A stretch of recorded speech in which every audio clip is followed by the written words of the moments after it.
You know, I told you when I first heard about podcasts, I thought it was about fishing. That's hilarious. All right, go ahead. Y'all are Sorry. rolling over there. Everything's good? All right.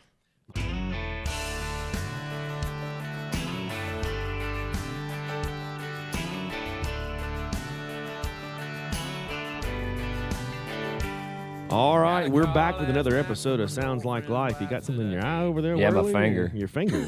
I mean, that's it's a good way to start My the show. eyes are stinging. My wife had some kind of a allergic reaction yesterday, and she said she thinks it's in the air right now. I think that storm that came through Could be. yesterday.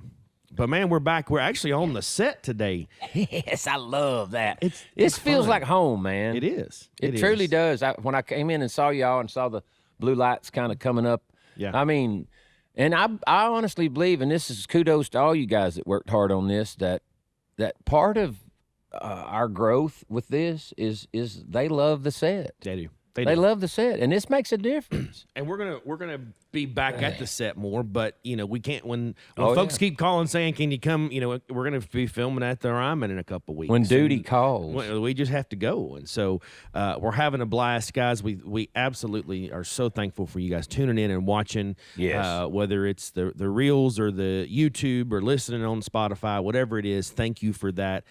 We love your feedback, and I'm going to bring some of those things up today. I was reading some of the comments, and Cool. just it's fun to see people engage, and for Yeah. me to get to meet your fans through those moments, and so Through the election results, right? through the election results. I'm sorry. Yeah, I don't know where that came from. yeah, Make absolutely. America great again. I love that. It's got a hook. It's got a hook. Sounds like a new song. Yeah. So you want to tell us who your friend is over here sitting next to me? I do. I know he doesn't really need an introduction to most people, but I'm gonna let you introduce That him. And right there is Mr. Chris Wallen, and Chris Wallen is a dear friend.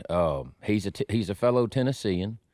For all you folks that don't know what the three stars in the Tennessee state flag stand for, it stands for the three different topographical kind of landscape that we have in the state of Tennessee. It starts off in the west with all this stuff along the rivers that we call the Delta and farmland and the fertile, land that falls alongside the rivers, and then it goes up to the Cumberland Plateau, and that's the second star, and it goes on up into the eastern part of Tennessee, which is the Smoky Mountains, and Chris is from up in that part, up in the eastern end. And I knew the very first time that I ever heard him open his mouth and talk, I went just like this. He's from East Tennessee. and I usually then get New York or oh yeah, me too. or Jersey or something like that. Jay-Z. Yeah, I think Chris is from Jay-Z over there. Yeah. No, and I just said, man, we're going to be close friends because he's an incredible songwriter. We'll get into all that as we roll along here, but just a dear friend, and I'm thankful. He's got some really cool stuff going on in his life and his career right now. We're going to talk about that as we get into this. And man, just thank you for coming over. I thought we were Zooming you in, and that would have been the first time, I guess, this afternoon we're going to we're Zoom gonna in. film another episode of this afternoon. Yeah. But we get him in studio. So That's awesome that you that's drove what's awesome. over.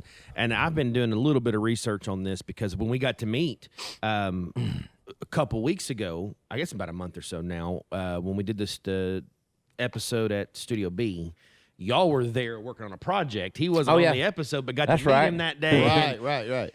Found out he wrote some of my favorite songs, Yeah. and so I was like, okay, I got to fangirl a little bit, and that was fun, and so I'm excited, and I've got some things that some of the comments that I've been reading about the how the industry works and the songwriting and that kind of thing that we're going to dive into today. But I love talking about that stuff. it's going to be cool. I love dogging those Nashville people. Yeah. But before we jump into that, you started with the Make America Great Again. How about those election results? About the same as they were in 20. Yeah. Just a different kind of deal. Yeah. It's exciting. It was just a blowout, and it was incredible. And I'm gonna tell you, this is gonna sound like a little backwards thinking, but as I sat there and saw it taking shape, I had this thought, and I thought, is that completely off? And I don't think it's completely off base. I see what you think about this. My prayer for our nation for quite some time now, even back before Win and I wrote "Have We Forgotten," is that we could get rid of some of this dissension and division. And it's hard to do when you get up every day and you turn on that Squawk Box and it's all being fed to you, force fed to you if you choose to watch it. And I thought these election results speak to unity. Yeah. Whew, dude, that gives me chills. Absolutely. Because that could be and you would, if it was like it has been, you'd think, oh, this election's going to cause more division. Yeah. And there will be some of that, but it could overall bring us together in a big way. I had someone say a couple weeks ago to me, they know where I stand politically, and they started in on, this has been in Henry County, we saw more signs for Kamala Harris than we've seen in a long time. We haven't seen that many Democrat I didn't signs say in a anything long about time. it. And they were like, does that not make your blood boil? I'm like, no. I love that people are out. They're passionate. They're doing their thing. They're supporting their person. They went to the ballot box. Right. And and now we as a country, and you said this in our last episode, that's behind us. Thankfully, we know we're not waiting a month or 2 months for results. They're already starting to work. Yes. Jeff texted me a minute ago about some things that they're doing to already get the ball rolling and get this country back moving in a direction that we all need. I like how they're affecting the stock market. That's helpful. I know, right? Me too. Come on with it. But it's just, and I think that's the thing that we got some great comments on of just obviously people know how we feel politically. Are you going to tell us how you feel? We haven't really ever talked about your political leanings. I'm just kidding. I'm just messing with you. Sorry about that, y'all. Well, apparently he's got his comedian bone going this morning. I was thinking this could be a good funny episode today. We're going to have a lot of fun today. And so we're already having fun. We're already having fun. I'm thankful you're here, brother. No kidding. Oh, man, I'm thankful to be here. Thanks so much for having me. I enjoyed it. We just did his. I went over, and I was in Nashville, and I ran over and did his, and me and him and Rachel. And let's talk about that before this is over, about the song you and I and Dan DeMay wrote, and then you made some minor little changes for the times that we're in right now and what's been going on, and then Rachel recorded it, and y'all asked me to come in and do my singing on there. Chris was worried that I couldn't get those low notes, and I'm like, man, when I went in there that morning that early, I'm like, that's right where I need to be. Because Rachel, she's got that high, soft, high voice. I was like, oh man, the key on this. You sent it to me, and I said, now Chris was having a little trouble getting down there. I was like, that's okay, awesome. It was awesome though. Let's go there because I thought that was great getting to be at the studio that day and catch some of that. Is the song out yet? When's it coming out? Yeah, it's out right now. Okay, absolutely. So we'll put that in the link and let everybody be able to what's the name of it? People Where I'm From. People Where I'm From. Yeah, cool. I get chills when I think about it because when you threw that out that day, I immediately thought of East Tennessee. Absolutely. And when you said that, I thought, and that's all of us. That's East Tennessee, Middle Tennessee. It's all over the world. People Where I'm From. Immediately that song title conjures up so many different things in people's minds, and but they need to hear that song. It has a great message. Well, I just think that there's people out there that kind of have felt passed over and forgotten. Yes. And it is just everyday American people, the backbone of this country. It's why we experienced what we did a day or two ago. Yeah, that's what I was getting to. Absolutely. They finally said, all I've got left is the right to go out here and vote, and by golly, I'm going to do it. Yeah, and people forgot that is that's the people that actually make this country run. Yes, it's not the people you see on television. That's the backbone, buddy. That's the engine. All those people. That we watched, and I'm not dogging the left or the right, but the truth of the matter is, it's like it bugged me with I know that Trump calls her Kamala on purpose, but Kamala, I'm thinking that's the proper way to pronounce her name. And you can go to the other side and call some names too. Oh yeah, those people are going to be completely unaffected by any of this. Yeah, they got so much money that it'll never matter to them. They couldn't. No. Their grandkids couldn't spend it all. I'm not like that. Yeah, you drop, and I drop gasoline a quarter a gallon, and That's it huge. Changes your world. Absolutely. I mean, you burn up more gas than anybody. Well, I think know, about and us on that's- the road in the tour bus. Yeah, oh, the tour when bus it's costing and- over $1,000 to do a fill up. Yeah. 900 and something bucks. I remember recently, and I thought to myself, how are we doing this? Yeah. You know. Well, we've got 3 kids at home, so that True. quarter's then going to affect the grocery bill, and that gallon of milk drops, and man. that loaf of It bread all drops. trickles down, man. I can't imagine 3 kids. Yeah. I got one that counts for 3. Lord have mercy. See, you know what's interesting, because I obviously love watching y'all's family and everything, and I see Savannah's 16, and we She sure joke about is. some of y'all's stories, and I'm sitting there going, both of my girls are going to be in that same Yes. age. They're only 2 years apart. You're gonna have it going on to 2 of them at the Times same 2. time, Yeah. and then by then, who knows? Your wife might be making some changes too. I was going to say Lord.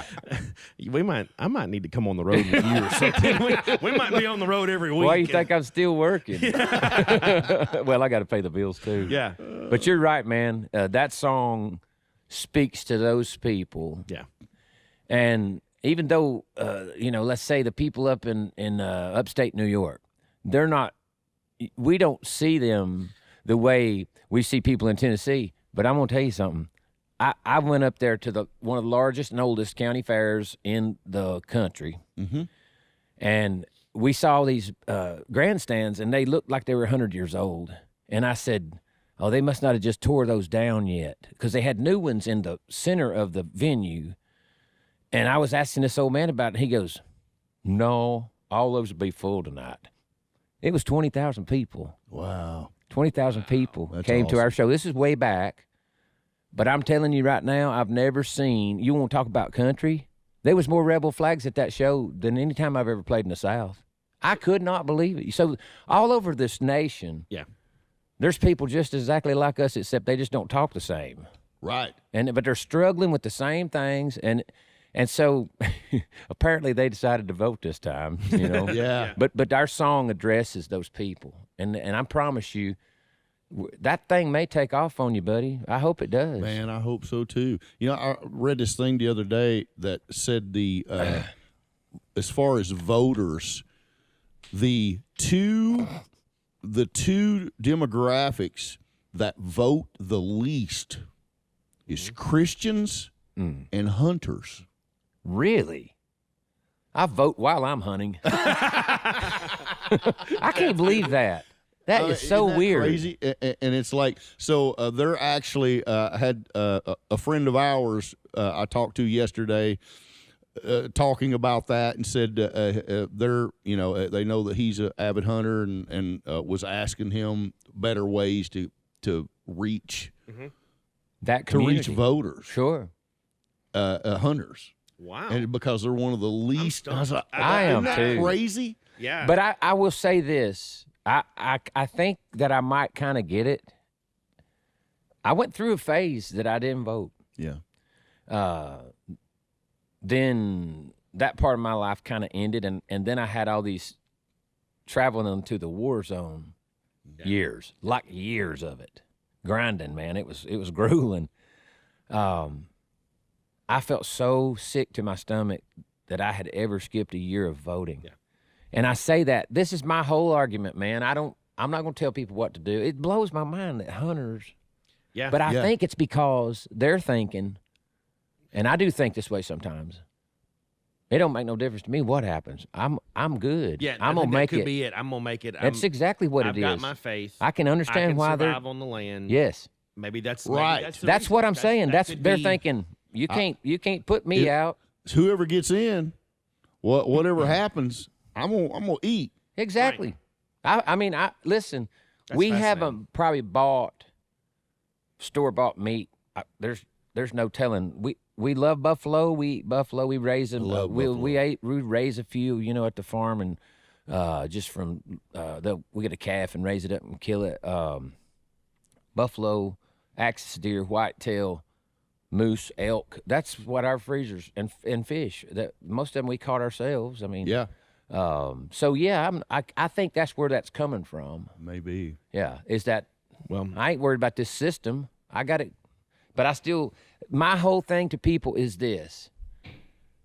You have to think about the men and women that have died yeah.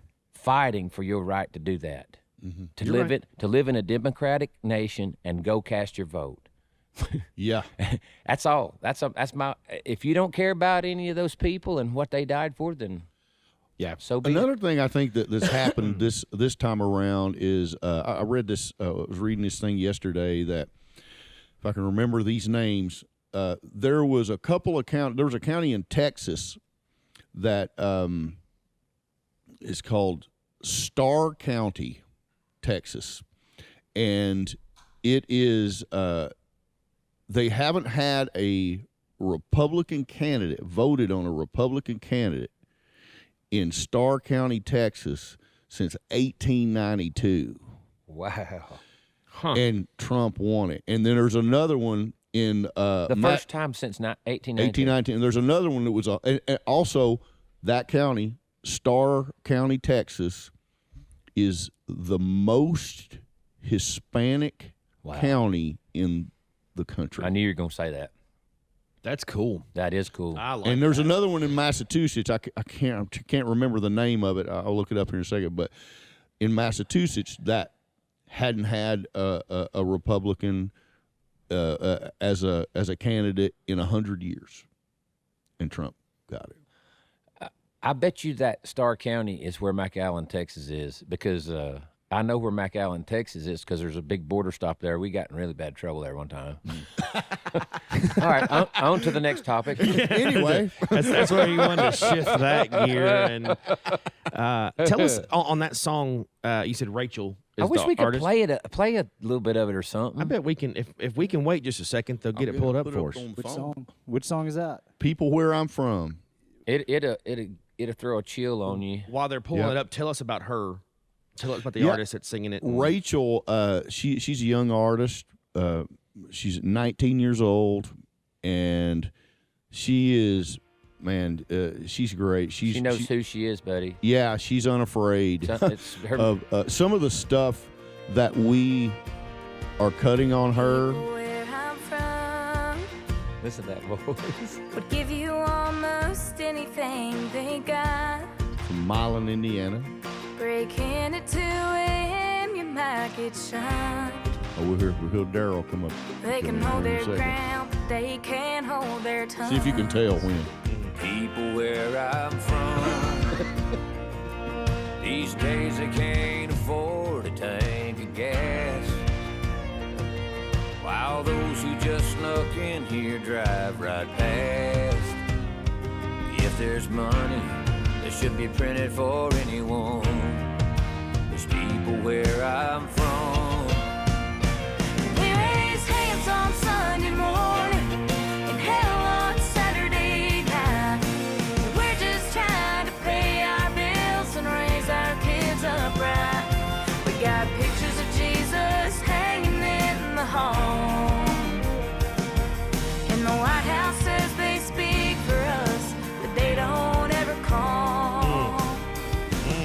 Good to hear. People where I'm from. That's good. At the register. So we'll share that from our from the podcast page and let people hear the whole song and make Yeah, sure right. they're Awesome, seeing that. awesome. Too bad she's ugly. I know. We're overcoming that, you know. I mean, Yeah. she's. I noticed your picture didn't get on there. That's probably a good one. We should put just the good beard on marketing. there. Yeah, Just the beard. Just the Yeah. beard. That's down in the corner like a logo. there you Just go. the beard. We were joking the other day about a logo that's. I don't just the think we were beard. joking. Well, That's coming, man. I'm gonna do a black like shirt. that. I like black that t-shirt, idea. because this when it's uncolored, it's snow white like that background on that TV right there. And we're gonna do a black t-shirt with that just the beard on the front, and it'll be me with the beard on the back, and it just says "Just grow it, just grow it. just grow it." I love that. Yeah. It's going to sell big to the hunters that don't vote. That don't vote. I'm getting ready to start jacking some hunters up, man. I know, right? I'm serious. We're going to have a campaign to get these hunters voting. Well, and it's like I said, but the biggest block is Christians. Oh, yeah. And that kills me. No, I can see that too. That kills me. That It's terrible. it really is. It's terrible because I went through this in my brain just the other day. I was talking to my daddy, and I was a little worked up about some stuff that it was one of those last big lies that Kamala and them came up with about Trump, and I was just like, why has it got to be like that? Like that guy ain't been through enough.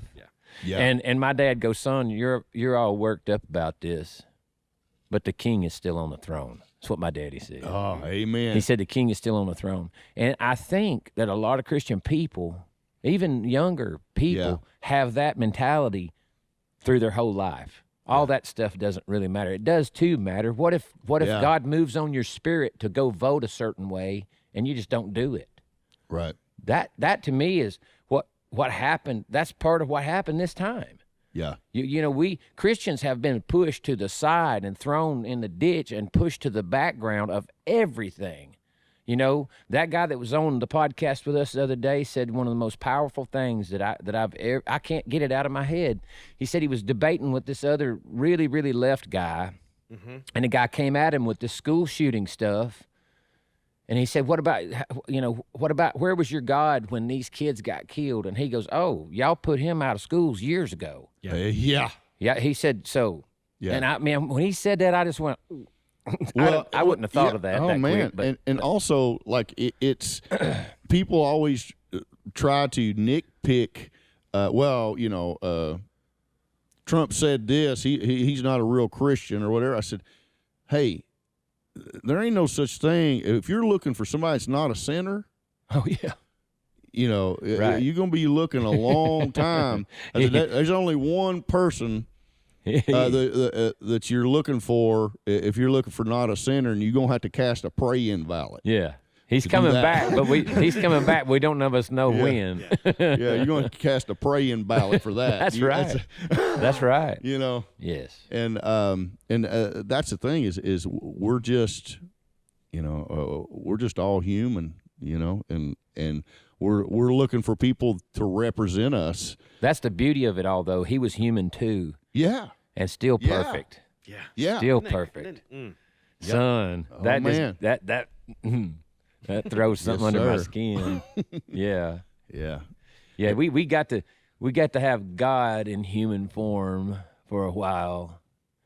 What a gift.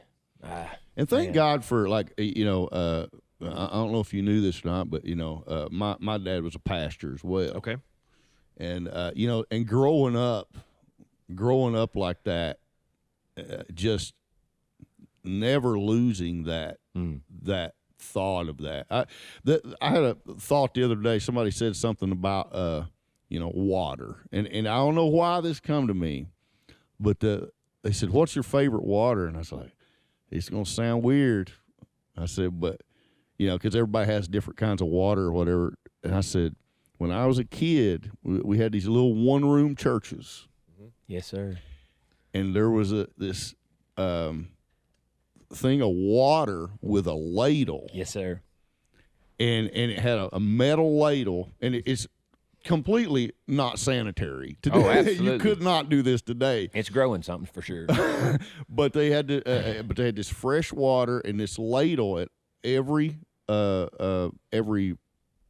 revival, every Sunday in this little bitty one-room church.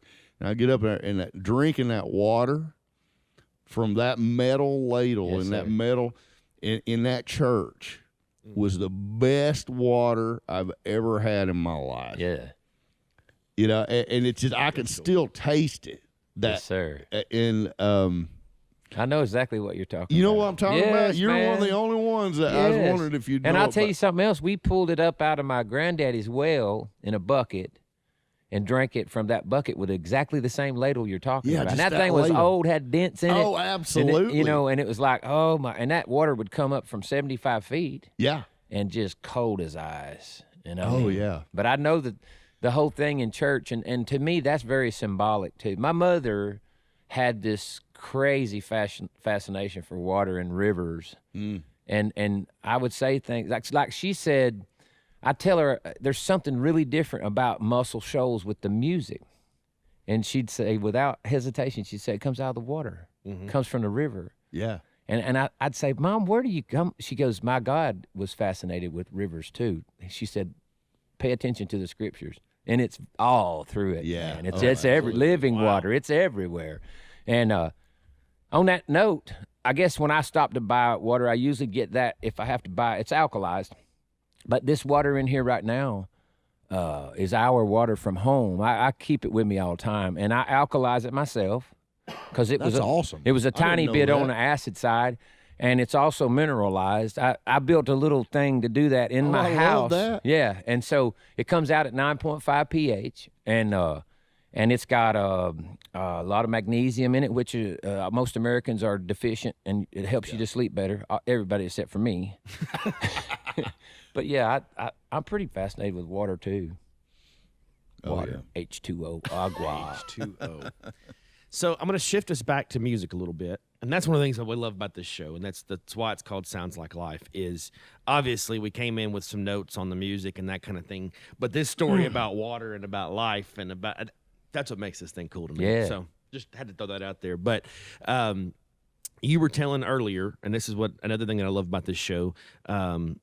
The conversations that happen before the cameras start rolling.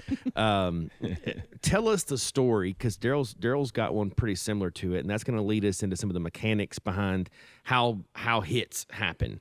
You knocked yourself out of the number one position. This is a great story. You mind telling us that man. story again? I mean, that was Well, you know, I got a couple stories about it, but I had where it really started was I wrote Love Me If You Can for Toby Keith, and I wrote it with. I actually got the idea from that song on Jerry Springer. I was supposed to write with. He watches a lot of Springer. Yeah, well, I'm looking for family. But It's an East Tennessee it's an East Tennessee thing. and West. Love you, Uncle Joe. But I was flipping through the channel. I was supposed to write with Craig Wiseman the next day. I didn't have an idea. I didn't have nothing. Time to get busy. And I was flipping through the channels, and there's this guy on Jerry Springer, pretty much the same guy they use on all the Jerry Springer shows. He comes out, and they're booing him from the crowd. Yeah. He's got like 10 baby mamas in the crowd. Love that guy. Yeah. And no shirt on. No shirt on, you know. That's awesome. Where do they get them guys with no shirts on to be on And the... they're always big old built up physique he's guys. just like, you know. No, they're like usually paper thin. Yeah, he was like that big around. So he almost gets to the stage, though, and he looks around and he goes, y'all can hate me if you want to, but I wish you'd love me because I'm just a man. I said, thank you, Earl. That next day, we ended up, writing Love Me If You Can. Well, we wrote that song, and 6 years go by, nothing. Nobody put that song on. By the way, that song, all the way through it, is conservative values, but it wasn't considered a conservative song back then. Right. Now, if it come out today, it would be. Yeah. But so I saw my buddy Casey Beathard at this thing, and he's like, man, we're cutting this thing on Trace, cutting this EP on Trace. If you got anything. And I said, well, I've got this song, Love Me If You Can. And it's, this is before anybody cut it. Well, he said, I sent it to him and said, man, I'm going to love it. We're going to cut this on Trace. They cut it on Trace. Wow. Which he killed it. I'm sure. He killed it. Never made the album. Wow. And so, meanwhile, that day, Casey said, man, we should get together and write sometime. So we hadn't written in a while. I said, shoo chow, man. Well, we got together and wrote Don't Blink. And so, and Don't Blink got cut pretty fast. And so, but the other song was 6 years old, and they ended up on the charts at the same time. And That is nuts. and so as they were going up, "Love Me If You Can" was number one, and "Don't Blink" ended up knocking it out of number one. That's so bizarre. And I tell you, there's another story that has to do with the first time that week that happened, that I got introduced to big music. And I don't think I've ever told you this, but so I was coming in, I'm not going to say the name of my publishing company, but I'll do it.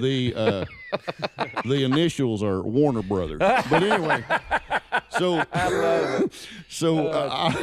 I come in, I'm flying high. I'm number one and number two. That's freaking You know, awesome. so I got my chest yeah. out. I'm Puffed walking up. in, and I come in and talking to people, and I think Win Varble was there. I think I was talking to Win. It's when he was over there, Yeah. and Warner Chapel.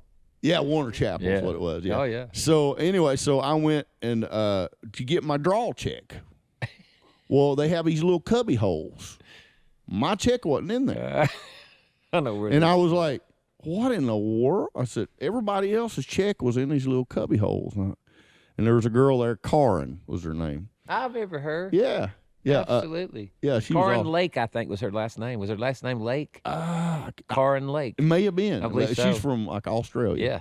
Anyway, so don't call her Karen either. No. She'll get hot on you. Yeah. But so I talked to Karen. I said, so my draw check isn't in here. Why? Everybody else is here. She goes, huh? I'll go see what's going on. So talking to Win, me and Win sitting there talking, and she comes back and she goes, hey, I found out what was going on with your check. She goes, you're a half a song short on your quota. Nuh-uh. Oh, yeah. So they And won't write you no check till you get. And I said, half a song short? She goes, yeah, you're a half a song short. And so they automatically in L.A. and New York, they'll cut your draw check off. For half a song. I was And he's number one and number two. And both of them was Warner songs. Huh. No, I know. And I was like, are you kidding me? They're not kidding. And if I'm not sitting here right now, I swear on a stack of Bibles, I went that day and I wrote a song called Santa Left a Log in the Fireplace. It's about Santa pooping down this guy's chimney Beautiful. because he was seeing Mrs. Claus on the side, and Santa found out about it. And turned it in. I said, here you go. Where's my check? And it took them like 2 weeks to get the Yeah. check back, but it started it again. But I said, here's your half a song. And that's the day I realized, I was like, okay. You're a number. I see where I stand Yes, now. sir. Yeah. I just made them about $1 million. At least, if not more. Yeah. And, They don't care. and they cut my check off just like that. Wow. But I'm looking so forward. I got interesting. about 3.5 or so years to go, and I'm gonna hit that 30-year mark, and I can't wait because I'm gonna put that back right on them. But guess what now, folks? yeah. I'm getting it all back now. 30 years, man. I didn't know that till about 5 years ago. I found that out, and I thought I can wait. Mm-hmm. I was getting ready to sell a couple copyrights. No, Right. no, He said, no, not now. I can wait. Yeah. Yeah, it's a funny business, and I mean, if you don't realize that, I started saying a bunch of this stuff to Rachel the other day, and I thought, man, I'm not going. She's Yeah. 19 years old. She's going to learn it. Yeah. This takes time. Why ruin her day? You know what I'm saying? Oh, I know. Let's don't do an hour of I that. do the same thing. I have to pull myself back because I could get, Oh, it's. I I'm like, mean, I don't want to be that guy. I really don't either. I don't want to be that. It comes out of me from time to time. Yeah. You know. Absolutely. But I don't want to be bitter. I don't want people to go, man, he's had all these years in that business and he sounds like he just hates it. Because I talk to people like that all the time, and they're just never have anything positive to say about the business. I'm like, I think I'd do something different if it made me feel that way all the time. Yeah. But you can't help but get frustrated from time to time. You just know that situation, like you said, told you exactly where you stand. Yeah. And as long as you know that and you're cool with it, you know as well as I do that when you get up tomorrow, you're just as likely and just as capable of coming up with something so cool and unique that you have another big old hit. So why worry about it? Well, and most people out there listening too, they don't understand the difference in, I'm no matter what I do, or whether I, go onto this record label or Oh, yeah, we I'm gotta talk about always that, going too. to be a songwriter. I'm Yes. always, and I'm always going to have that in my heart. But there's a difference between the art and the business, the game of Yes. it. There's a game of it. Yes. Sure that is. I hate. Yes. If I sat here and told you that I loved it all, I'd be lying through my And teeth. people don't. They think that. I think there's a lot of people that can't differentiate Right. that. You're right. They don't understand that there's a whole other part that most people don't know Right. about. Yeah. That can be so shady and so Oh my God. backhanded, and like I said, I don't want to do that, but you can not like that and still. I'm so thankful that Yeah. I'm able Yeah. to create something for a living. Isn't that For crazy? so many years. Yes, man. Is so crazy to me. It is. You said it all. I mean, it's such a privilege to be a part of this wicked game. Oh, absolutely. It truly Yeah. is. I tell you what I compare it to. This is kind of a cool comparison, I think. So before I went full time with the whole songwriting thing, and then on to the artist thing, I'd gotten out of college and was planning to go back to med school, but I wound up working my daddy was a paper maker for years and years and years, and I wound up working in the paper industry, doing the chemical side for quite a few years. And I thought without a shadow of a doubt that was the most, I'm telling you, man, I'd have chemical pumps downstairs, my application, I sold it, the whole thing. Maybe I was treating their furnish, that's what the paper's made out of, before it got to the machine with a biocide to keep it from spoiling. Okay, that's big business. That's huge money. Like, for instance, at Tennessee River Pulp and Paper Company, which is Packaging Corporation of America now, there at Pickwick, where I grew up, we came in and we came in and shot these guys out of the saddle because we had a lot of connections there, and because my dad had worked there and I had influence inside the mill. We did a bunch of political stuff and just wound up with $3.6 million a year in annual sales at that paper mill. And that was what most of it was biocide. And it is so crooked. They'll come in at 4 o'clock in the morning, 3:30, 4 o'clock in the morning when you're at home in bed, and they'll poke holes in your chemical lines. Oh, my They gosh, will, and really? that stuff's dangerous, really horribly dangerous. It'll just take the skin right off of you. And so it's misting in the air and people are walking through it. They don't care. They'll do anything to mess you up. And I thought, when I got into the whole songwriting thing, I thought, well, I'm not ever going to have to put up with that crap again, because I just came from the worst business in the world, a snake pit. Yeah. I had no idea what I was getting into. The music business takes the cake.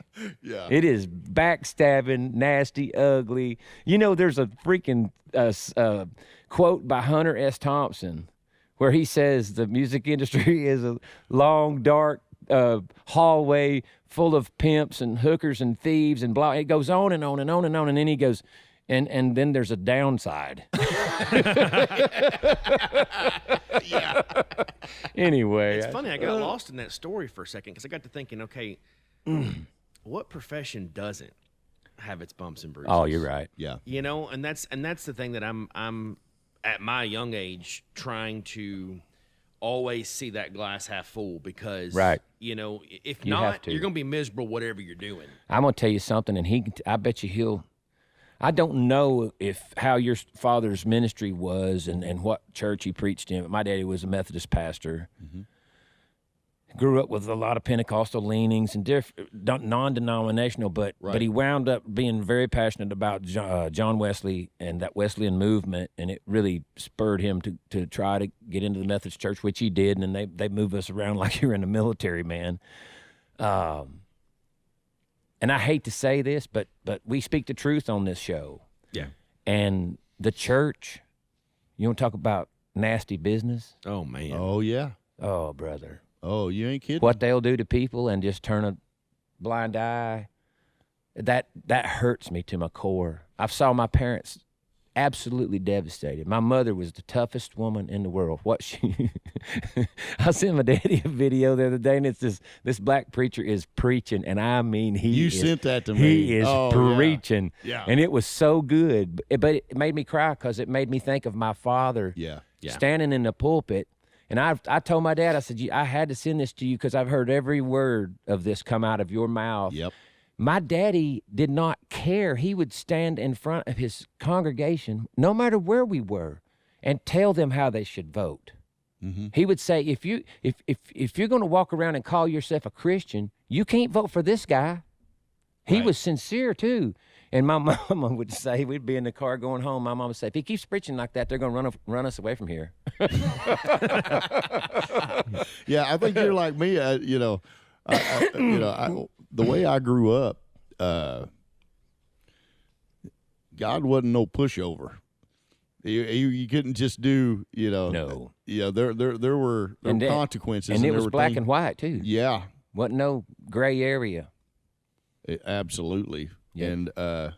And but you know what? I think me and my dad and I actually come together on a bunch of stuff there before he passed, and as far as the church and everything, and because I've always seen. Don't get me wrong. There's some amazing churches out Absolutely. there. There's some great churches. Yes. But there's a lot of There are a lot of places that end up worshiping the church. Yes, absolutely. Or a person. Yeah, or a person, A leader, yeah. if you will. Yeah. Absolutely. And they end up basically just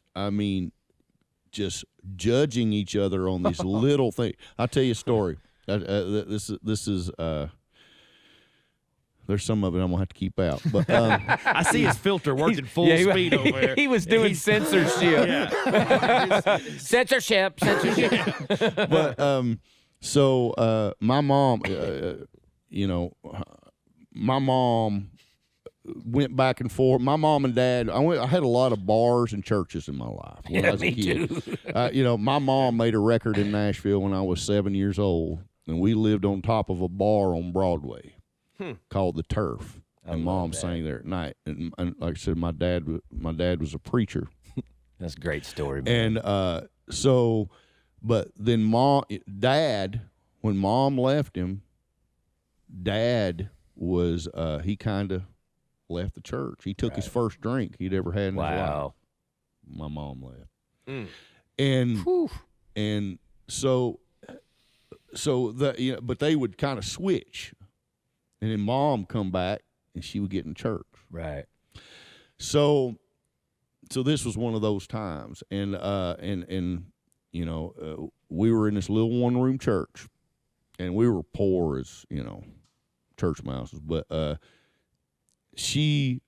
deacons of this church took my mom to the side, and she said they told her, "Hey, we noticed that we'd like for you to wear dresses." And my mom was wore, blue jeans or whatever, what she had. And my mom, you didn't have to wonder what my mama said. She said it before she thought it. Like, that was my mama. It sounds like my mom. Yeah, exactly. That's the reason I say we come from a lot of the same place. But I'll never forget, her grabbing me and pulling me out of that church, and her turning around before she goes out the door, and they said, Joyce, don't. She goes, you can't tell me. Exactly what she said. She said, you can't tell me that God cares what I wear when I pray as long as my knees hit the ground. Wow. Wow. And that's what happens in churches. They get so involved in Yes. this little petty stuff. Yes. If you say, I'm not saying, everybody needs to let everything go, but like, if you say, the word shit or whatever, in my mind, this is my opinion, God don't care anything about that. That's something that we made up. That's a word that's just spelled different. That was actually, that word came from, if I'm not mistaken, it came from the ships, shite or whatever. But it was just a word that's just made up. That's not biblical. That's not anything to have families be mad at each other and be over. Right. And they get so caught up in stuff like that. Ritualistic. And it's human stuff. It's the stuff that got Jesus killed. Yeah, and it's if like you don't get, follow these rules right here, Right. then the Pharisees and the Sadducees, it was just rules and regulations, and this has got to be done this way. And, and they're missing a point. yeah, that's what got Jesus killed. Make no mistake. Is that he told them that. You guys are great at following all these rules, but you're missing the point. You're missing what this is all about, and that's loving one another. Treating each other with respect, and they crucified him. And people thinking your sin's bigger than mine. Oh yeah, Right. So judgmental stuff. yeah, man. Yeah. So tell us, man. I wanted to get to this. God, this has been great talk. This is good stuff, man. We share incredible things on this podcast, and I think people are feeding on it because our numbers look good, and it's just a joy to me. I have absolutely no clue what I'm doing here, but we got good folks that come on, and we have great conversations. Tell us a little bit about Based Records, because I wanted to. Is that cool if we do that absolutely. now? No, absolutely. Based Records Yeah. is your new record company. Yeah. And I just was over there, man, and they have an office space. Like, I want to sign with them now. There you go. Come on. But yeah, man, it was kind of a God thing that happened. Actually, before I even met the guys at Base 6 years ago, I was going to do kind of the same thing. And I had this backer, and he pulled. He ain't talking about chew tobacco. Yeah. Yeah. That's what we call. Thanks for clarifying. I just want you to know it wasn't. that. Well, I I appreciate keep it. my backer in my back pocket. I need a translator. But I had a money backer that kind of pulled out after about a year of me doing all this work, and we had all this stuff that we were going to do. That's normal, right? Yeah, I know. So and it just kind of gutted me, man. I was like, oh my gosh. So anyway, a few years will go by, and then COVID hit and all that. So about 6 years after that, I get a call from a buddy of mine, and he said, hey, I got these guys that are wanting to start this record label about traditional values. And he's like, I don't know why, but every time they talk, you come to my mind.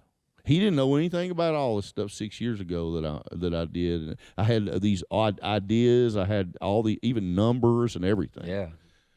And he was like, your name comes to mind. He goes, I think they need you, and I think you might be what they need, because they're coming from Canada, and they're wanting to do this conservative record label with traditional values. And so I talked to him. Next thing you know, I come on board, and man, I really it's really been a different journey for me, and I've enjoyed working with artists and writing.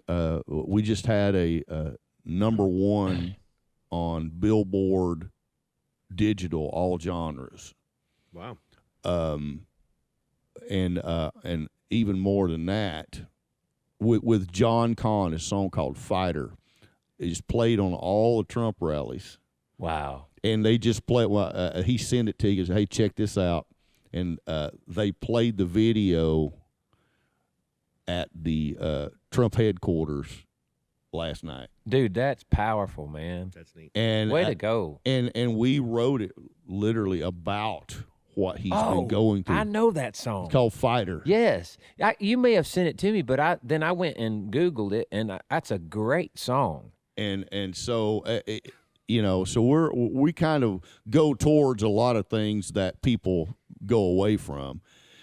We also had one of the first things we had was "Hunter Got High" by Afro Man. I'm glad you're seeing the monitor there because you saved me from having to go, now what the heck? Oh man, okay. Afro Man. Oh, so Afro Man had the song "Because I Got High" back in the he had this. I was gonna go to work, but then I got high.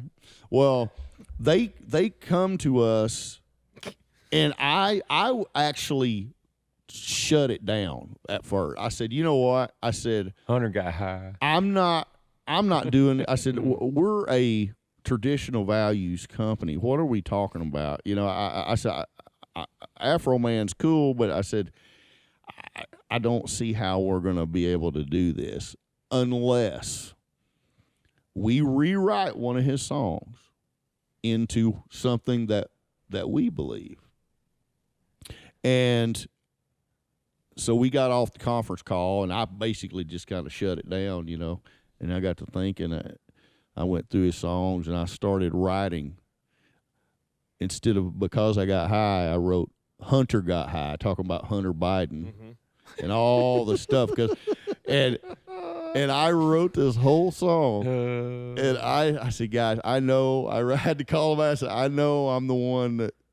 I said, but check this out. This is so funny. And they freaked out, and we ended up doing this. The video is hilarious too.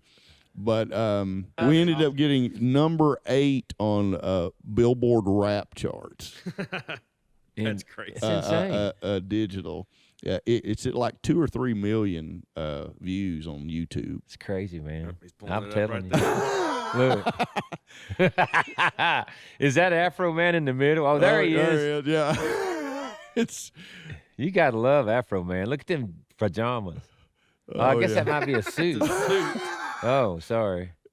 Yeah, it's pretty hilarious. But anyway, so we ended up doing this thing with him. Oh my God. And Cool, anyway, but so we there's not a lot we don't do at Bass Records, and then we'll do something just country. We actually got something out right now with Chad Prather. Oh, I know. I don't know if you know who Chad is. Absolutely. Chad's a comedian, and he's got millions and millions of followers. But I had John Rich come in and sing harmony with him on a song cool. called "Watered Down" that's out right now as well. But so yeah, we're just, man, I'm having fun. I'm still able to write songs and produce. I produce more than I write now. Right. I produce all this stuff, and it's just a different. I always tell people I went from basically a professional songwriter that used a shotgun to what we do now is more like a rifle. Yeah. Where I That's right. we basically only eat what we catch. Right. So I work with our artists and I produce and write a lot of the stuff as well. And there's stuff I don't write as well. We're always looking, but it's kind of cut out the middleman for me, I like what you did with people where I'm from. I was listening close to it, and at first it's kind of got a little loopy thing happening on it. Yeah. And when I first listened, I didn't even almost didn't hear it, and I thought, and then it struck me, and I thought, oh, he's got a loop on this, and I thought that's pretty cool. It's very subtle. It is, but it takes it a little more to the modern. and that's kind of what I want. What I wanted to do with her is with Rachel. A lot of the stuff that we're doing that you'll notice is I want to make sure and use the traditional instrumentation, but in the production, I go a little more modern in the rhythm tracks. It's cool, man. And but she still got fiddle steel. Yeah. Still got all that stuff, but just especially her age. These kids, they don't know what instrument they're listening to. They could care less.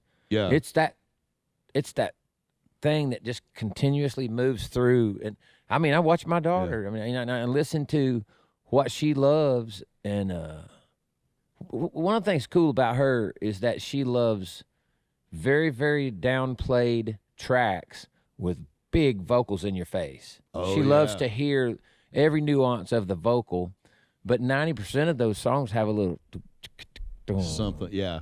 Something's driving it. And I think kids are addicted to that. Yeah. And that's, I mean, man, I could do that on Scott Borchetta tried to get me to put a loop on I Miss My Friend. He said, "You'll be the first." I'm like, I don't want to be. Yeah. I don't want to be that guy. You already told me it's going to be a number one. Why would I do that? We had a big old loop We we had a big old loop on I'm Trying. Yeah. On I'm Trying. The demo to I'm Trying, Trace Atkins. Right. When we wrote that song, it was like a huge loop in it. And I think some people, I always tell people, I'm not a loop hater or anything. If it becomes the song, that's when I don't like it. Well, so for people that don't know what we're talking about, like a loop is usually a computer generated rhythm track Rhythm of some track sort. That isn't it isn't necessarily it isn't a person playing the drums. Right. It's a computer generated. and it just stays consistent through the whole song. Yeah. It just carries the rhythm through the song. And I mean, Yeah, but I'm more worried about the craft of songwriting. Oh, yeah. In between the loops and the snaps, Yes. and what the song is actually says, Yeah. and what if it actually makes someone feel something, Yes. which we said Yes. before, and that to me that's the most important part. If you can reach Absolutely. a young person, Yep. and still use the craft and still use great production and a great singing and songwriting in their way, there's nothing wrong with that. Yeah. What I agree. have a problem with is some people don't know the difference. They think just because this song sounds like this song that it's the same song, and they just churn them out. Right. And it's not the same. Some of the songs have great craft in them, So and some of them don't. what you're talking about, so I was talk about an interesting story. So I got hired to go to Fiji and do this country music festival. I'm like, what? A country music festival in Fiji? And all these people come over there from New Zealand and all these different places. It was crazy. We went, Kimberly and we just happened to go when Cyclone Winston was in the southern hemisphere. Turned out to be the second largest cyclone to ever go through the southern hemisphere, and we took a direct hit where we were staying on the island. Yes, yeah, it was really insane. And but I said all that to say this: I wound up coming home to try to raise some money for the island of Fiji. We wrote this song. I wrote with these kids, and that's all they do is they're track writers. Right, you know? right. And I wrote with these kids, and we wrote this song. You should Google it real fast. It's Darryl Worley, Rainmaker. And brother, Oh, that's awesome. we had I never could ever hear myself on something like this. Mm-hmm. We had a whole new audience show up. I mean, it was insane. And they were like, never heard of this guy before.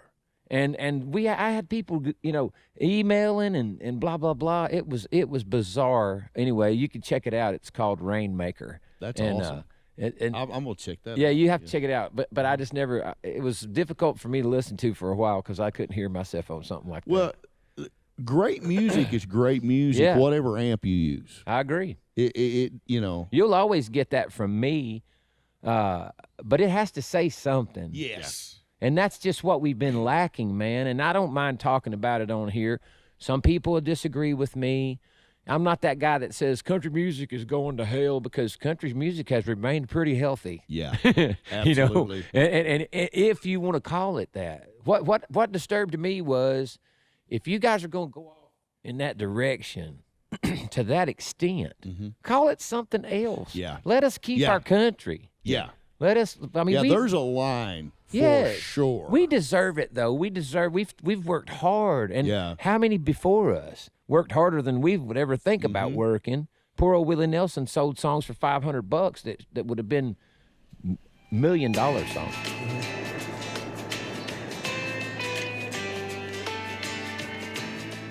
Listen to this. I can feel it in Oh, the man. air tonight. Must be a dark cloud rising. It's gonna be a hold on tight. Bad weather's on the way. A little bit of thunder rolling, rolling, gonna keep us up all night. This is what gets you going, baby. Let me open up the sky. Wanna be your rainmaker. Pouring all night long. I'm gonna be your earth shaker. 'Cause girl, I know what That's cool. That's cool, man. Yeah. I like that. I was like, oh my God, I couldn't believe it. You know, I heard this whole. I was writing the song, and I went in and sat down with these kids, and they don't even bring a guitar. They just got all this stuff. They start building these loops right while you're sitting there, and they're saying, and they're going, "What about this melody? I think there's like 2 chords in the whole song," and I just put my guitar away, but I thought, man, this is turning out pretty cool. It was a fun experiment, and that came out of it. So you never know. That's cool, man. Rainmaker. Yeah, heck yeah. I always tell people, somebody asked me the other day, they said, well, are you, do you just sit down with other people and you just write hits all the time? And I said, well, I always write hits. It's just sometimes the S is in the wrong place. Shite. There you go. Oh my gosh, the timing of that. I know. We're a bunch of producers. Oh, man. Yeah, man, this has been so much fun, dude. Oh, man. I so appreciate you coming over, and I think that people will love this episode because we've talked so much about the inner workings and the timepiece, if you will, of the music industry, and didn't get too far down those dark hallways, because at the end of the day, outside of my family and God and all the people I love, this business has given me more joy than anything in my Oh, life. absolutely. And I still love it, man. And I always tell you, it was my mama's dream before it was mine. Mine too. My mother too. My mother actually dreamed of singing and dancing on Broadway, and she could have done it. She was a overachiever when it came to the dancing, and my mom could sing like nobody's business, and she Yeah. could have done it. Oh, yeah. But you know what she did? She had 3 boys, Yeah, well, yeah. It's, I had 2 brothers. and I wrote a song about my mom that's called "Mama Sure Could Sew." Yeah, man. Talks about all that, how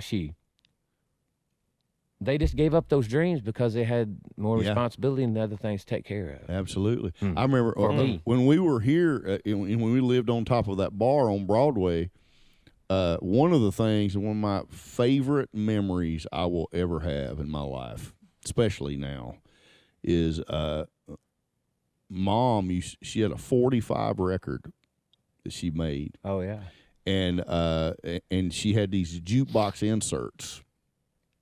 And she would take me all around Nashville, and she would go to bars and restaurants, and she would try to get them Put to her record put in her there. record in her 45 and these jukebox inserts sir. in their Yeah. in their restaurants, so they play them. That's wild. And years later, I said this the other day. Those 45s. When we got back home, we moved back home.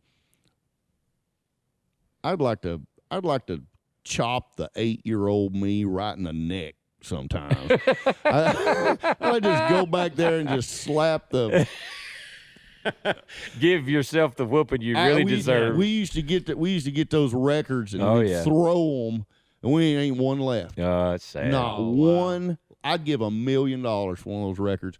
And but one day, this has been about 6 years ago, I was going through stuff, and I found those jukebox inserts.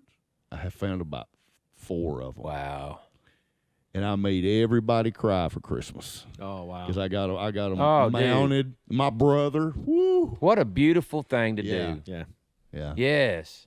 Man, that's Anyway, that's the one real of my stuff right favorite there. Memories, That's you know? great. Yeah, I love that. I could feel that myself, like I was, I got two brothers too, so I Yeah. get it, man. And we're constantly digging up little gold nuggets of mom. Absolutely. Man, my mother was in some photos. I've got them on my phone. My tour manager wrote me one day, and he sent me a picture of my mother. I don't know, I can't remember the story now, but how he picked up this photo. And when people see that picture, they, even if they don't know who it is or that I'm even related to her, they look at that picture and they go, "That's a strong woman." Yeah. And I mean, you can just see it in her jaw, man. And trust me, she was strong. Oh, yeah. I don't mean just strong, but physically strong. Absolutely. I always tell people I went through like 2 different kinds of poor. Like I've been country poor. I've been city poor. I've been country poor where we had no running water, had to walk up mud steps to an outhouse when we lived with Dad for a little bit. And then Mom, we were in the projects for a little bit. Mm-hmm. And Mom, when we were in the projects, Mom put us through school. She was also disabled, couldn't work, and she put us through school on $150 a month. You think about that now. Wow. And we were in the projects, and That's where these songs come from, brother. That's I the can't even imagine that now. whew, right now. Golly, Yeah. Bill. That's powerful. Man, Sounds like life, doesn't it? Yes, that's why makes we're my here. allergies Yeah. flare up when I start talking about it. I see Sam's got the mic over Having there. a histamine reaction. Okay. Is there a young and up and coming artist that you think has got a good shot to make it in the industry? My favorite right now is a guy, and he's actually a friend of mine, young kid named Will Jones.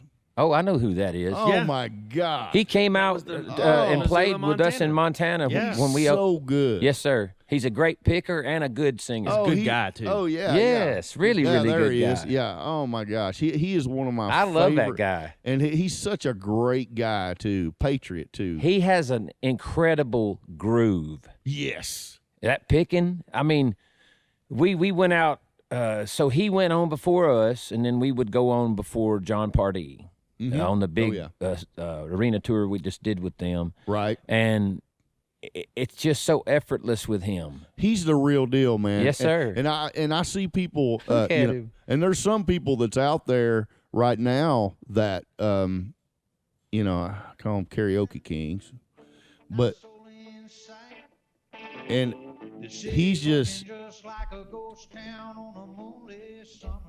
yeah, man. That's him, dude. Oh man, he's so good, but he works his tail off. Oh, he's that's hard another worker, thing man. too. Yeah. He's on the road all the time. Yeah. And that's what it takes. People don't realize That's it. You can right. be talented, but to have that work ethic, and he's got all that. And I told him the other day, I said, listen, there's one thing needs to happen, and I'd sign you tomorrow. He said, what's that? I said, you need to lower your standards.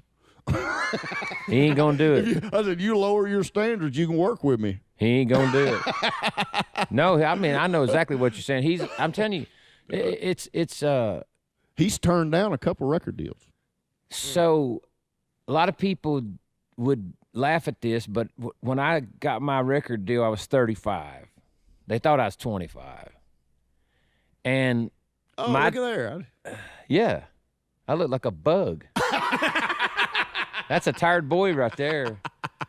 That's a tired old man.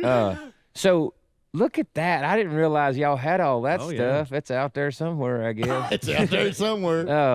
But I had so many kids at that time, and I don't think they knew how old I was either. But it's our lives are so similar. We grew up working hard. My daddy was just almost weird about it. Did you work in tobacco at all? We didn't have tobacco here in West Tennessee. We had hay in It tobacco. was hay. Top and hay. Yeah. Oh, hay. Let me tell you something. If I have don't ever hauled touch hay. another- I've hauled hay for 2 cents a bale. Oh, hey, When I started getting a nickel a bell, I thought, I'm going to get rich. that's some work right there, buddy. I'm going to get rich at a nickel a bell. I'm serious. My daddy would hire us out. This is the truth right here. I hope he sees this podcast episode.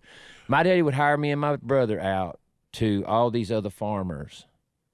And they'd come and drive a tractor up our driveway with a trailer behind it, and they'd pick us up. And there'd be kids I didn't even know riding in that wagon. We were all going to haul square bells in out of the field and put them in the barn lofts. Yeah. And my daddy would come over to that wagon when he got through talking to the farmer that was driving the tractor. And he'd just walk up to the side of that wagon. That meant me and my brother was supposed to go to him immediately like a dog would go to get his food. And my daddy would lean down and he'd say, don't you let him come back and tell me that anybody on this wagon outworked you boys. Yeah. And That sounds like it came And right he from my daddy's meant mouth. it. He meant it. Yeah. And I promise you that it never happened because we didn't want to go back home Yeah. and have that man tell, because he'd have worked us to death for the next 2 weeks, and we're gonna have enough work to do like it is. But if I get a bad report, now that's how you learn how to work. So the whole point of that is what we're talking about right now is that the music industry, you can make up for a lack of talent if you're willing to break your back. You can. Yeah. I think that I have grown as an artist more in the last. Well, I wasn't quite ready for it when it all hit, and I thought I'm gonna have to tighten up. I got to get busy and work and get my performance level up to where it needs to be. And man, hard work will take the place of anything. It truly does. Oh, absolutely. I used to couldn't stand my dad for some of that stuff, and now I look back and go, he gave me the best thing that he could have ever given me. Yeah. I was going to say that was such a cool moment because I saw your eyes get a little, Whew. and some man. people could look at that with Oh, I know, disdain. but that is what made Darryl Worley. I didn't get it. I didn't I never encountered anything in the business that made me go, I got to quit. I can't do that. Because I look back on my growing up and I think, son, if you can live through that, you can do anything. Yeah. And my mama said it too. She said, my daddy would say, I don't know about that music business. You got a pretty good regular check coming in. And my mama would say, if you can dream it, you can do it. Yeah. And so I had the best of both worlds. My daddy taught us to never break or bend in the face of hard work. It ain't. That's just another day in your life. Oh, my daddy Do was it. one of the hardest working. My daddy retired. His job was a machinist. My daddy was a machinist, and we used to pick. He'd come home. We'd pick those little Metal flakes. shavings out of his shoes. Yes, that sir. was our job. We had to get those, and but he retired from Wagner Electric in Sevierville. And that week, he's working 16 hours a day in his own shop. I said, Dad, I don't think you understand what retirement means. Yeah. My dad's got 3 retirements. It's the truth. He gets a check from Tennessee River Pulp and Paper. He gets a check from the Methodist Conference, and he gets a check from the other company that he went to work for and traveled all over the world consulting in the paper industry. It's called Albany International. He gets a check from them too. He's got 3 retirements. Daddy used to tell me, he said, son, he said, when I'd go to work somewhere, he'd say, you need to make yourself irreplaceable. I've heard all this, man. You know, he's like, he goes, you need to, he goes, anybody you work for, he said, you need to make them not know if they can go on without you. That's you just conjured up something else my mom and dad did that I won't never forget this. And every one of us boys are capable of doing this. And it's not that complicated. It's just a matter of learning something. My mom and dad said, we're going to help you boys get a college education if that's something you will do, and you should. Yeah. But here's what we're going to teach you here at home before you leave here. Right. You're going to know how to build a motor from the ground up, and you're going to know how to build a house from the ground up. That's one of their things. Yeah. And when you leave here, if you decide not to ever go a day of college, you'll be able to find work. And they were right. Yeah. Who thinks about that? Good parents, I guess. Right. Yeah.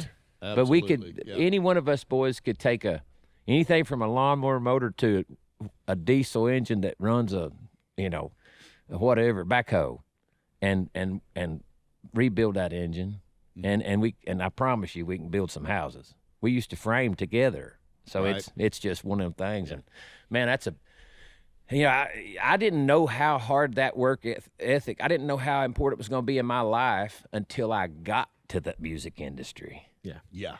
And I thought, buddy, You can't teach that either. No. There's some extreme, and I know you have too. I've seen people come and go. Yeah.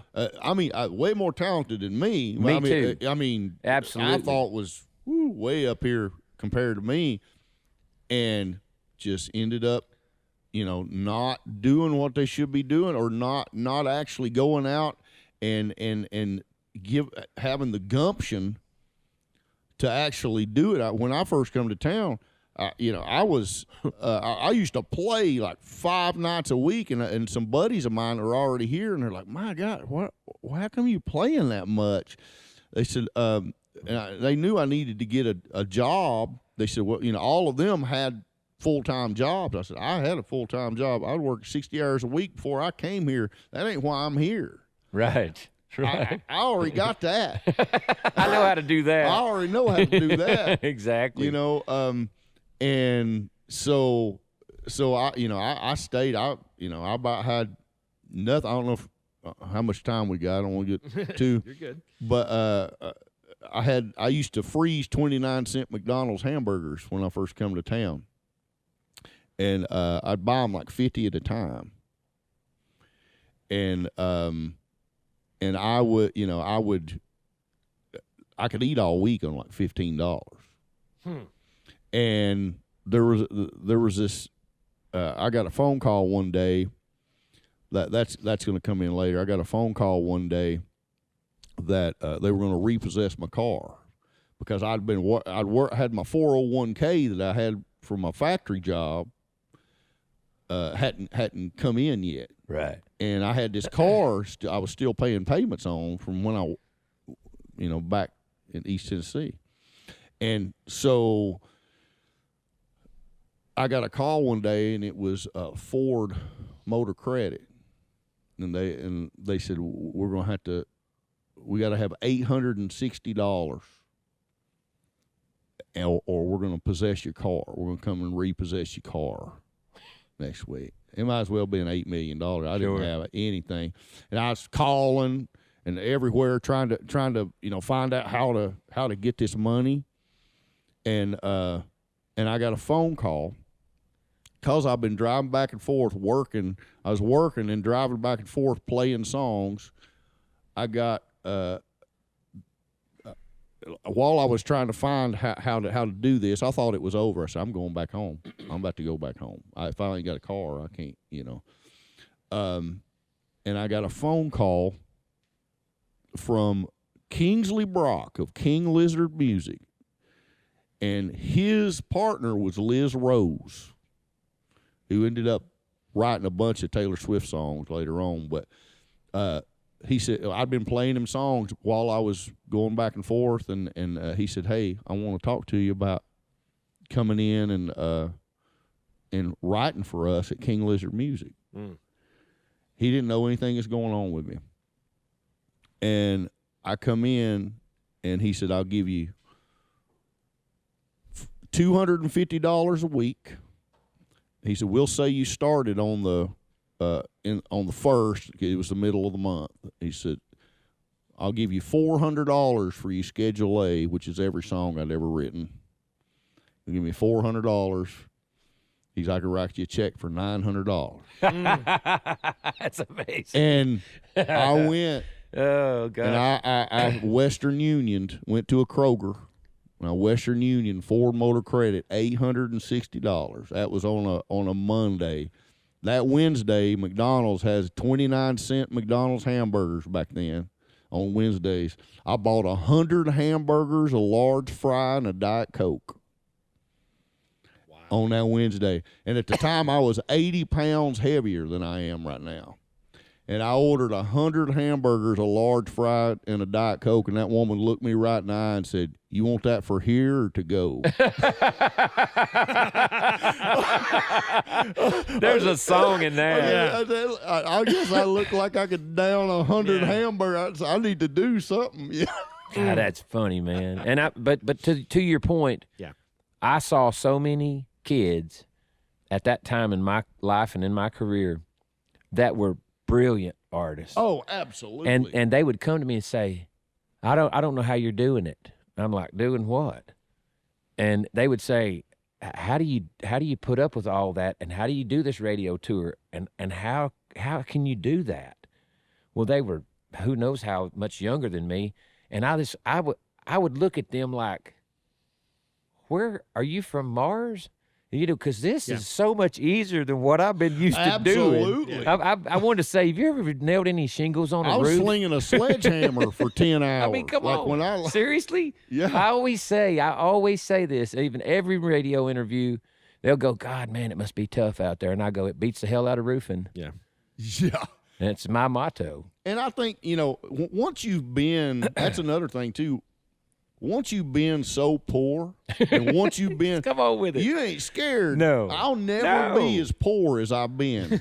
That's right. I don't care That's what fair. happens. If I lose everything today, I will never be. Yeah. Listen, me and Win Back there. Farble, we felt we was living high on the hog at this point when I'm about to tell you. We'd already got us a townhouse in Hermitage, one of them, what they call a duplex, I guess. Had 2 bedrooms in it and 2 bathrooms in it, I think. And we lived on corn on the cob and apples. Yeah. But we were living high on the hog at that point. Yeah. So I can remember getting in my truck in Nashville and having $1.72 in my pocket, and I it was a little Mitsubishi. It'd run on a thimble full of gas. But I remember thinking, can I get home on this much gas? Because if I can't, I'm just buy me some kind of sandwich. Yeah. Right. That's the truth. Yeah. And I made it home. You made it home. Yeah, and that's knowing that, and I guess going back to the hustle. The hustle, you can't teach that. No. You have to live that. That's right. To be able to have that hustle. Well, you didn't ever dream about freezing them hamburgers until you got in a situation where you had to. Yeah. Well, speaking of hard jobs, probably the hardest job I've got is at some point we have to wrap this. I knew that was coming. the We gotta producers shut over these there, boys they're up, looking at man. me going, "We're out of battery." I see that clock. So, Man. That's awesome. but man, this has been my favorite episode so far, and Wow. I mean, can't wait to spend more time with Oh, you man, and other thank you so endeavors and all much for kinds of having me. things, and I think that's a wrap, boys. What a good one. Yeah. Thank y'all. Sounds Like Life with Darryl Worley is a Bluesfire Media production hosted by Darryl Worley and Travis McLeese, produced and edited by Mike Murphy and Sam Hudson, lighting by Micah Powell, set design by Sam Hudson, theme song Sounds Like Life to Me by Darryl Worley, executive producers Jeff Lemanowski and Julianne Drennan.